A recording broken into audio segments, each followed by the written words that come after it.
ఇది OnePlus Buds 3. నేను 3 years అవుతున్నట్టుంది చేసి.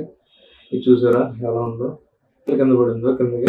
ఫోన్స్ కూడా ఎప్పుడు నాకు డిస్కనెక్ట్ కానీ అది కానీ అవ్వలేదు. అయితే ఇక్కడ ఒక బటన్ ఉంది, రీసెట్ బటన్. ఒకదానికి పేరు అయితే మళ్ళీ ఇంకోదానికి పేరు అవ్వదు. మనం ఈ రీసెట్ బటన్ కొడితే కానీ అప్పుడు పేరు అవ్వదు. చక్కగా మేకప్ తెలిసినట్టు ఉంది చూసారా. మీకు దీనిలో అడ్వాంటేజెస్ డిసడ్వాంటేజెస్ మీరు ఏమైనా బై చేయాలనుకుంటే 1000-3000 ప్రైస్కి అయితే ఇది చాలా మంచిది. గ్లాసీ ఫినిష్ ఈ అంత త్వరగా అయితే రావు వెయిట్లోను. ఇది ఒక అడ్వాంటేజ్ అని చెప్పుకోవచ్చు. చాలా నీట్గా వాళ్ళు ప్రీమియంగా ఉంటాయి చూడడానికి కూడా. బడ్స్ కూడా చాలా ప్రీమియంగా ఉంటాయి. ఫిట్ చేసుకున్నప్పుడు భలే ఉంటాయి. అవుట్ సైడ్ నాయిస్ అంతా క్యాన్సిల్ అయిపోద్ది. దీనివల్ల చూసారా, అవుట్ సైడ్ నాయిస్ క్యాన్సిల్ అయిపోద్ది దీనివల్ల. దీనికి 3 ఆప్షన్స్ ఉన్నాయి: ట్రాన్స్పరెన్సీ, నాయిస్ క్యాన్సిలేషన్, నార్మల్. దీని నుంచి డబుల్ ట్యాప్ కానీ అలా ప్రెస్ హోల్డ్ కానీ చేసుకోవచ్చు, లేదంటే యాప్లో చూసుకోవచ్చు. ఇదంతా నార్మలే. ఇదంతా త్వరగా ఛార్జింగ్ అయితే అవుట్ అవ్వదు. 3D ఆడియో అని చాలా ఉంటాయి దీనిలో. చాలా అంటే 1-2 రకాలు ఉంటాయి. 3D స్పెషల్ ఆడియో ఒకటి ఉంటుంది, బూమ్ సౌండ్ టైప్లో ఒక ఆన్ ఆఫ్ ఉంటుంది. అది ఇంకా బాస్ ఇవన్నీ మామూలు కదా బట్టి ఉంటుంది. Type-C ఛార్జింగ్ పోర్ట్ వస్తుంది. అయితే దీనిలో మైనస్ ఏంటంటే మనకి సాఫ్ట్వేర్ అనేది అలా ఉంచేశారు. ఇంకా నాకు తెలిసి అప్గ్రేడ్ అవ్వదు, ఉన్నట్లో అలా వాడుకోవడమే, అంటే యాప్లో మాత్రం. అదొకటి డిసడ్వాంటేజ్. దీనికి కూడా నాకు తెలిసి అప్డేట్ అని రాలేదు ఇది. కాకపోతే డ్రైవర్స్ కానీ అది కానీ మంచి ప్రీమియంగా ఉంటాయి, అదైతే చెప్పుకోవచ్చు. మాత్రం 3000 బడ్జెట్లో, 2500-3000 బడ్జెట్లో మాత్రమే వస్తే మంచి డీలే. అంటే కొనుక్కోవచ్చు, చాలా బెస్ట్ అది. నేనైతే 3 కొనుక్తాను. అంటే 5000 విలువ చేస్తుంది ఇది, 5-6,000. ఇప్పటికీ తీసిపారేసే కాదు, అదైతే నేను చెప్తాను. బడ్స్ మీకు చూడడానికి అయితే ఇలా ఉంటాయి, ఇంకా ప్రీమియంగా ఉంటాయి బడ్స్ మాత్రం. కలర్తో సింక్ అవుతాయి. ఎక్కువ బ్లూగా నాలాగా బ్లూ వాడేవాళ్ళు అయితే మీకు భలే ఉంటుంది ఇది. నాలా నేను ఎప్పుడు బ్లూ వేస్తాను, అది వేరే విషయం అనుకో. ఇక్కడ లైట్ అనేది ఇచ్చాడు.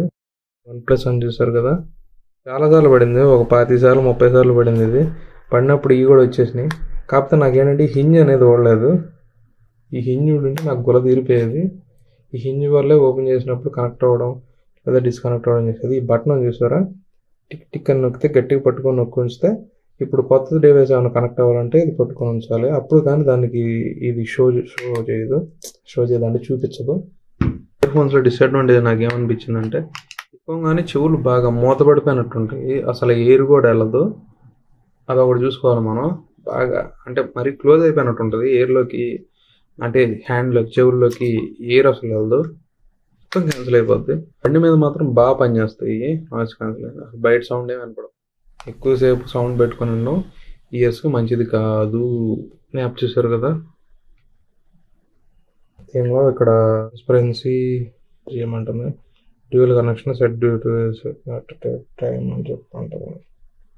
ఇది OnePlus 3D ఆడియో పోవాలి. ఇదేదో ఇలా వస్తుందంట, గోల్డెన్ సౌండ్. అదే మనకి ఇయర్ బట్టి వేస్తుంది. ఇది ఇంతకుముందు HTCలో ఉండేది, అది భలే ఉండేది. దీనికన్నా బాగా వస్తుంది.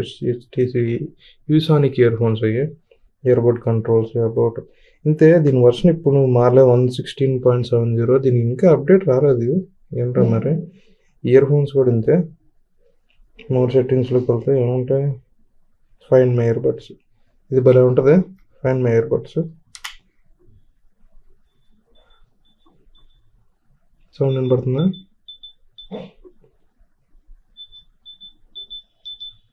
బెస్ట్. ఇంత సౌండ్ ఎక్కడవుతుంది మామూలు ఇయర్ ఫోన్స్కి? నువ్వు చెప్పరా బాబు, సౌండ్ రాదు కదా మామూలు ఇయర్ ఫోన్స్కి. చేస్తే అయిపోతాయి, ఎక్కడైనా ఏమైనా మర్చిపోతాయి. కాకపోతే ట్రాఫిక్లో ఉంటే మనకి బొక్కే. ఏం మోడ్ కూడా ఉంది దీనికి. ఇదిగోండి మనకి ఇయర్ ఫోన్ కింద పైన మొత్తం చూపిస్తుంది. ఇది మీకు ఎలా అనిపించిందో చెప్పండి దీని review. Thanks, Tata, by by.